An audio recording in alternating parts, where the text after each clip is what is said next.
দর্শক, ইতিমধ্যে আপনারা জানতে পেরেছেন, আমরা আগেও জানিয়েছি, লিবিয়া থেকে গ্রিসে যাওয়ার পথে অর্থাৎ সমুদ্রপথে পাড়ি দেওয়ার সময় সুনামগঞ্জের 12 জন তরুণ মৃত্যুবরণ করেছেন। তারা অনাহারে অর্ধাহারে থেকেই বুটের মধ্যেই তারা মৃত্যুবরণ করেছে।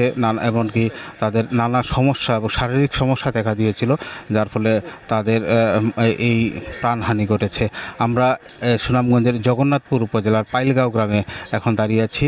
আমরা পাইলগাঁও গ্রামের এমন এক বাড়িতে দাঁড়িয়ে আছি, 12 জন নিহতর মধ্যে আমিনুর রহমান। আমিনুর বাড়িতে আমরা আসা মাত্রই আমরা যখন তার প্রবাসে যাওয়ার বিষয়টি আমরা শুনছিলাম, আমরা অনেকটাই হতবাক হয়েছি। তার বাড়ির লোকজন কিন্তু জানতোই না যে লিবিয়া গিয়েছে। আমরা গতকালকে যখন বিভিন্ন সামাজিক যোগাযোগ মাধ্যম এবং গণমাধ্যমের বরাত দিয়ে তারা জানতে পেরেছে, তারা আসলে বিশ্বাস করতেই পারছিল না। তাদের স্বজনদের সাথে আমরা কথা বলে যেমনটা জেনেছি যে তাদের যে আমিনুর, সেই আমিনুর মারা গিয়েছে। তো আপনি নিশ্চয়ই দেখতে পাচ্ছেন তার স্বজনরা আসলেই অনেকটাই বাকরুদ্ধ হয়ে গেছে। আমরা এখন একটু কথা বলবো আমিনুরের চাচার সাথে, তার যে আপন চাচা রয়েছে। আমরা একটু আপনার সাথে একটা বিষয় জানতে চাই। আপনারা তো কালকে জেনেছেন, আপনারা যেমনটা বলছেন, আপনারা কালকে জেনেছেন আপনার ভাতিজা মারা গেছে। তো এর আগে যে সে লিবিয়া গেছে সেটা জানি না, আমরা এটা জানি না। আমরা হইয়াও গেছে না, জানিও না। কালকে জানি আমরা তিয়ারগাঁও থেকে আইসে, আমার বাগনি বিয়া দিছি দুসপুর, তারা কুটুম ওখান থেকে কেউ ফোন আইছে। আর আমার বই নিয়ে হয়েছে বাদে আমরা খান্দাখুটি আরম্ভ হয়ে গেছি আর কি। আমরা জানি বাদে তো বিভিন্ন নেটের মাধ্যমে আমরা মোবাইলও দেখছি, কিছু মানুষ বাঁচছে আর কিছু মানুষ মারা গেছে অনাহারে, কোনো খানি নাই। 6 দিন 5 দিনের কালো মারা গেছে আমার ভাতিজাটা, বুঝছেন নি। কবে নাগাদ সে বাড়ি থেকে বের হয়ে গেছিল, কি এমন কি ধারণা আছে? বাড়ির তো আইছে তো রোজার আগেও বাড়িতে গেছে, আইয়া ডাবু খাইছে, ভারো গাছের উঠা ফাইরে উঠা খাইছে, আইয়া গেছে।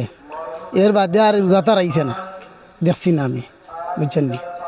সে তো নিশ্চয়ই দালাল মারফত সে লিবিয়া গিয়েছিল। আপনারা এখন কি চাচ্ছেন, কি সরকারের কাছে কি চাচ্ছেন? আমরা এটা বিচার চাই, বুঝছেন। আমরা এটা যুক্তি দিয়ে না দে এটা করলো, এত ফার করতে পারলো না, নিয়ে দে এটা দুর্গতি করলো। আমরা এটা সঠিক বিচার চাই।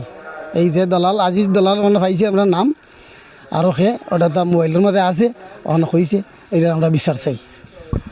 দর্শক, আপনারা শুনছিলেন তার আমিনুরের চাচার কথা। তারা কিন্তু আসলেই তারা অনেকটা হতবাক, যেহেতু